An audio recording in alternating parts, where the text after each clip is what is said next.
안녕하세요. 하나님의 말씀을 배달합니다. 요교회 박연석 목사입니다. 오늘 묵상을 본문은 창세기 16장 1절에서 16절까지의 말씀인데요. 제가 13절과 14절을 봉독하고 함께 묵상해 보도록 하겠습니다. 하갈이 자기에게 이르신 여호와의 이름을 나를 살피신 하나님이라 하였으니 이는 내가 어떻게 여기서 나를 살피시는 하나님을 배웠는고 함이라. 이러므로 그 샘을 부엘라 헤로이라 불렀으며 그것은 가데스와 베렛 사이에 있더라. 여러분, 오늘의 본문은 16장입니다.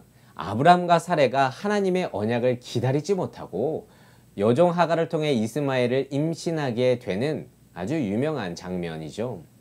그런데 오늘의 본문의 핵심은요, 내용도 물론 중요하지만 16장이 자리하고 있는 위치입니다. 그러니까 오늘의 내용은요, 하나님의 언약이 명시된 15장과 17장 사이에 껴있는데요. 창세기 15장 4절에 이렇게 기록되어 있어요.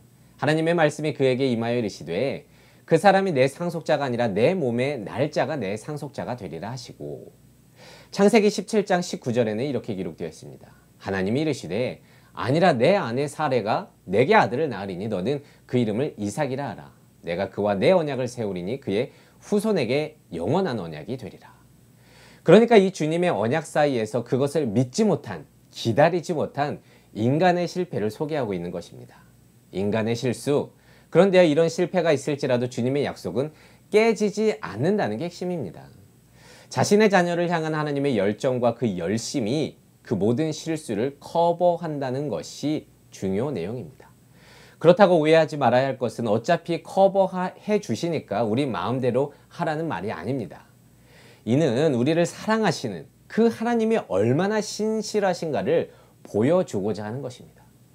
아브람과 사레는요, 가나안 땅에 온 지 10년이 지났지만 후사를 주겠다는 하나님의 약속이 이루어지지 않자 사레는 자기의 종 하갈을 통해 후사를 낳을 계획을 세웁니다. 당시에는요, 자신의 종을 통해 후사를 얻는 것은 일반적인 관습이었기 때문에 크게 문제되는 행동이 아니었습니다. 그리고 인간적인 입장에서 충분히 이해가 가는 행동이기도 합니다. 이렇게 생각했을 수도 있겠죠. 아, 그때 내가 하나님의 음성을 듣긴 들었는데 내가 잘 이해하지 못했나 보다. 보통 이렇게 후사를 얻기도 하는데 주님의 뜻은 후사를 주겠다는 것 아니겠는가. 그래서 내가 지금까지 고집을 부렸나 보다. 그래서 내가 주의 뜻을 이루도록 노력했어야 했는데 라고 하면서 계획을 세웠을 수 있다는 거예요. 하지만 이유야 어쨌든 그것은 하나님의 뜻은 아니었습니다.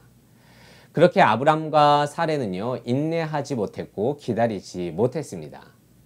한편 하갈이 임신을 하였는데요, 문제가 생기죠.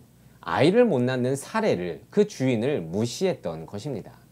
그러자 사레가 하갈을 학대하였고 그렇게 하갈은 도망칠 수밖에 없었습니다. 하지만 하나님은요, 그런 하갈의 인생까지도 살피시고 그녀를 찾아가 오늘의 본문처럼 위로해 주셨습니다. 그리고 그가 낳을 아들의 이름을 이스마엘이라고 지어주셨고요. 그가 번성할 것까지도 축복해 주셨습니다. 그러자 오늘 말씀처럼 하갈은 하나님을 만난 그 샘의 이름을 나를 살피시는 살아계신 이의 우물이란 뜻의 부엘라 헤로이라고 명명하면서 주를 찬양하고 고백했습니다. 나약한 인간의 실수 때문에 모두가 고통받게 되는 모습, 참 어떻게 보면 한심하고 답답하기만 합니다. 그런데요, 성경은 말합니다. 15장의 언약은 16장의 실수를 넘어 17장에서도 신실하게 이어진다. 마치 하나님은 인간의 실수를 예견이라도 했듯이 굳이 16장을 언약 사이에 위치시켜 놓고 나약한 우리를 위로하듯 그런 느낌입니다. 우리도 얼마나 사레와 같은 실수를 합니까? 내가 잘못 들었나? 이게 주님의 뜻이 아닐지도 몰라. 약속을 인내하지 못하고 저지르는 실수들 말입니다. 그러면서 그런 실수를 하면 우리는 얼마나 또 불안해합니까? 내 실수로 인해 모든 것이 또 틀어지지 않을까? 그런데 여러분, 그렇지 않습니다. 하나님의 언약은요, 나의 실수로 쉽게 무너지는 모래성도 아니고요. 그것마저도 아시고 하나님의 우리를 향한 그 자신의 뜻을 신실하게 이루어 가십니다. 즉, 하나님은 우리가 실수할 것까지도 알고 계신다는 것이죠. 단지 우리는요, 담대하게 회개함으로 다시금 하나님께 나아가기만 하면 됩니다.